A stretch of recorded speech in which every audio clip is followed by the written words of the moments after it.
D'accord, merci beaucoup camarades et bonjour à tous. C'est un réel plaisir d'être là ce matin avec vous, pour communier avec vous et aussi échanger sur certains sujets, je dirais, d'ordre scientifique et qui nous intéressent beaucoup. Présent ici donc à l'occasion du 80e anniversaire de la victoire sur le nazisme, je pense que nous avons participé hier à la parade. Bien avant ça, la veille, nous avons participé aussi à certains événements culturels. Mais de tout ça, je dirais que nous avons appris beaucoup de leçons et qui doivent nous amener encore à réfléchir plus, à nous remotiver pour relancer la machine africaine. Le nazisme qu'on croit ou qu'on croyait avoir disparu est en train de refaire surface. La même chose que l'impérialisme, le colonialisme qui est là sous une autre forme et qui continue d'endeuiller des populations à travers le monde. Et aujourd'hui, beaucoup de peuples sont en train de se battre pour leur survie, pour leur souveraineté, pour vivre en paix. Et le Sahel fait partie de cette zone où l'impérialisme est en train de se manifester de façon très violente. Et avec tout ce que nous vivons, je souhaite que nous puissions donc honorer la mémoire de tout cela, tous ces combattants qui se sont donnés corps et âme et qui nous ont dévancés à l'au-delà dans ce combat contre l'impérialisme, contre le néocolonialisme. Je vous demande donc d'observer une minute de silence.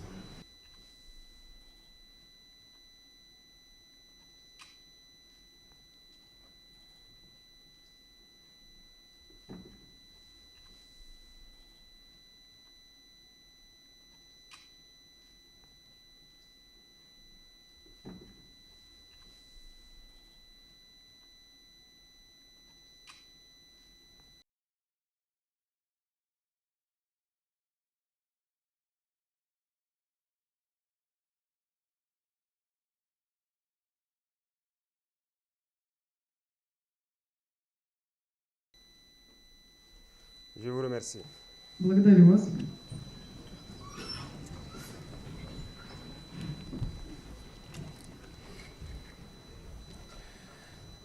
Ce matin, nous sommes dans un cadre assez particulier, qui est une université scientifique, où donc beaucoup d'étudiants de l'AES sont présents pour avoir la connaissance, le savoir. Et nous avons tenu à être là pour vous encourager et vous passer aussi quelques messages dans le sens de la quête du savoir. Nous allons travailler à ce que le nombre d'étudiants ici augmente, mais aussi, j'ai échangé avec eux, nous souhaitons que ces universités, telles que cette université chimie et l'université donc, de radiotechnologie, qu'on puisse les dupliquer au pays et former plus d'étudiants et que nous puissions être en coopération et qu'ils nous envoient des instructeurs sur place pour avoir de grands laboratoires et de grandes universités. Notre coopération avec la Russie va se baser plus sur l'éducation, le transfert de savoir. Ce ne sera pas une coopération où nous serons là à demander de l'aide, à demander à ce qu'on nous accompagne sur le volet financier, sur le volet économique, et ainsi de suite. Nous ne sommes pas là pour ça. Nous sommes là pour coopérer plus sur le domaine du savoir. Et le savoir, c'est beaucoup plus scientifique. Et vous, ici présents dans cette université scientifique, je vous admire beaucoup parce que normalement, vous devrez apprendre et pratiquer la science, la chimie et la radiotechnique. C'est ce dont nous avons besoin aujourd'hui pour nous développer. Je vous prendrai quelques exemples au cours de mon speech pour vous étayer le fond de ma pensée. Ici, nous sommes à l'université de Mendeleïev. Tout le monde a étudié Mendeleïev pour ceux qui ont fait des séries scientifiques. Et je vais vous donner une petite anecdote. Au cours de mon cursus scolaire, il y a des gens qui n'aiment pas certaines choses et qui n'arrivent pas à apprendre certaines choses. Donc lorsqu'ils n'arrivent pas à le faire, on les surnommait du nom peut-être du savant qui a inventé la chose. Par exemple, nous avons eu des gens qu'on appelait Pavlov, on a eu des gens qu'on appelait Mendeleïev également. Celui qu'on appelait Mendeleïev, par exemple, il s'est posé la question une fois, que pourquoi Mendeleev a créé ce tableau-là. C'est pour nous créer des problèmes. Vous comprenez? Il doit bosser un tableau, mais il ne sait pas pourquoi il doit bosser le tableau. Ce qui veut dire que s'il ne pratique pas, il ne connaît pas l'utilité du tableau périodique de Mendeleev. Voilà pourquoi je dis dans ce sens, la coopération est très importante pour qu'on puisse faire de la pratique. C'est la même chose que les équations chimiques qu'on passe le temps à équilibrer depuis, je dirais, le lycée. On est très fort, lorsque sur papier on nous dit d'équilibrer une équation chimique, on le fait. Lorsqu'en thermodynamique on nous dit de calculer l'enthalpie standard de formation d'un corps, on le fait. Mais pratiquement, qu'est-ce qu'on fait? Est-ce qu'un jour, on m'a jamais pris, par exemple, illustrer un noyau, par exemple de l'hydrogène, me dire que si on retire un électron, qu'est-ce que ça donne? Ou quand on ajoute un électron, qu'est-ce que ça donne? Cette illustration pratique, je ne l'ai pas eue. L'acide chlorhydrique, depuis le lycée, on nous fait faire des réactions chimiques sur le papier avec.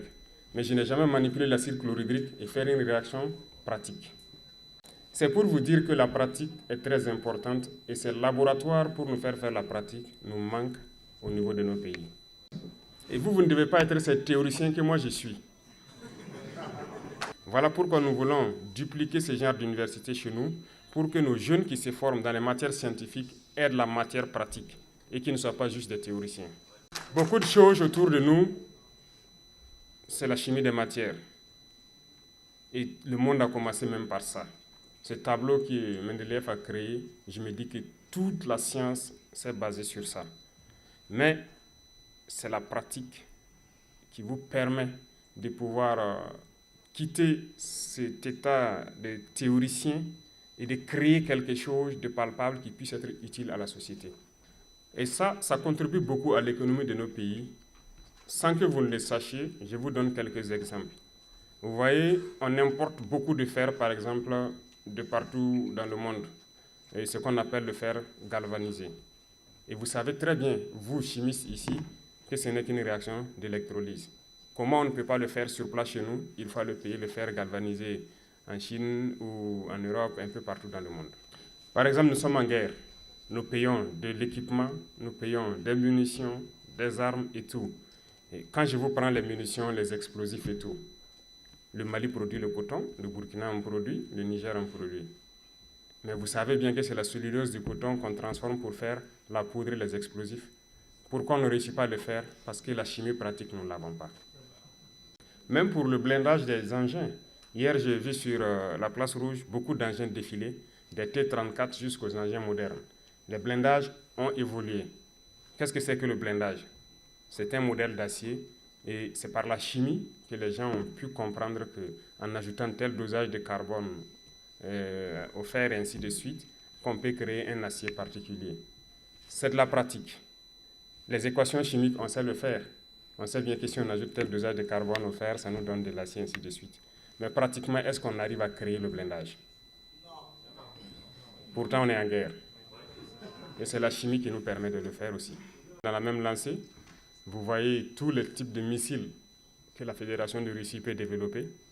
Et le dernier en date, c'est Oreshnik, qui fait trembler le monde entier. Qui n'aimerait pas l'avoir? Mais rien que le carburant de tout ce qui est missile, c'est de la chimie. Est-ce qu'on arrive à connaître, nous, pratiquement créer ce carburant et essayer de créer un moteur pour faire propulser une fusée ou un missile? Il y a tellement d'exemples qu'on ne peut pas finir de citer, mais c'est pour vous dire que vous avez la chance d'être ici, je dirais, à l'origine de la chimie et des mathématiques. Parce qu'en Russie, il y a eu des savants dans ces domaines, que ce soit la physique, la chimie, les mathématiques. Mais comme le représentant le disait, l'histoire a été tronquée et on nous fait comprendre que les Russes ne sont pas forts dans certains domaines. Ce sont les autres qui ont écrit l'histoire qui se disent forts dans tout. Mais je pense qu'aujourd'hui, l'histoire nous montre que tout est faux. Il y a bien des savants. L'origine, c'est ici. La preuve, Mendeleev qui a créé ce tableau qui résume la matière est russe. Profitez donc, apprendre de manière pratique pour que ça serve à nos pays.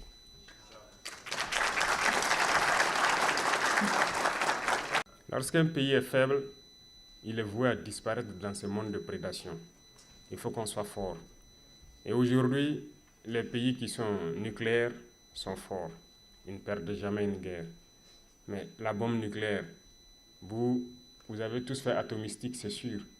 On vous dit que c'est un neutron qui frappe un noyau, qui se divise, ça libère de l'énergie. On connaît l'équation, mais comment enrichir même pour changer d'isotope? Comment enrichir? Comment le faire pratiquement? Profitez donc apprendre, parce que nous avons besoin de vous pour développer nos pays.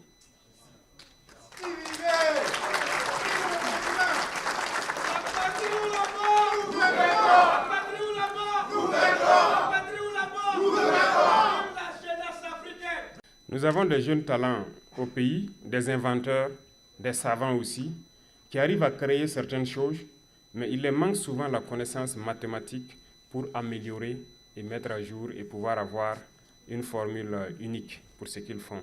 Et je pense que le fait de vouloir dupliquer ces universités au Burkina Faso et permettre à ce qu'il y ait tout le nécessaire que les jeunes apprennent est une très bonne chose, et nous allons continuer donc à intensifier la coopération avec la Russie, surtout dans le cadre des échanges scientifiques, de l'éducation, et ça, c'est la base du développement.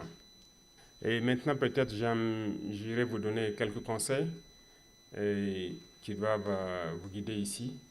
Et je pense qu'on dit l'Afrique est le berceau de l'humanité, mais l'Afrique a beaucoup de retard à rattraper.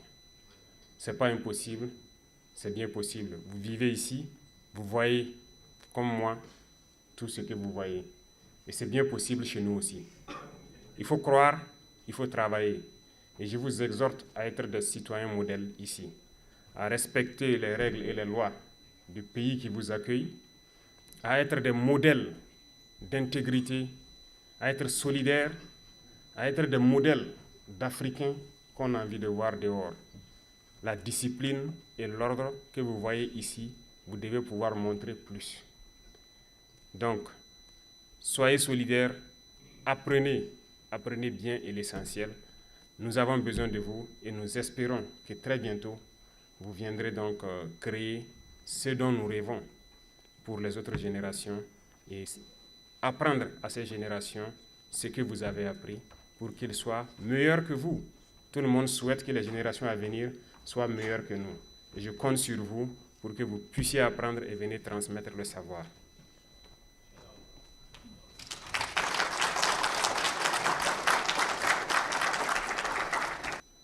En tout état de cause, restez concentrés. L'impérialisme continue ses actions, mais le diviser pour régner ne doit pas marcher avec nous encore.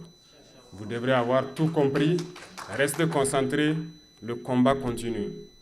Et le combat continuera toujours jusqu'à la victoire finale. Et que nous allons célébrer un jour. La patrie ou la mort.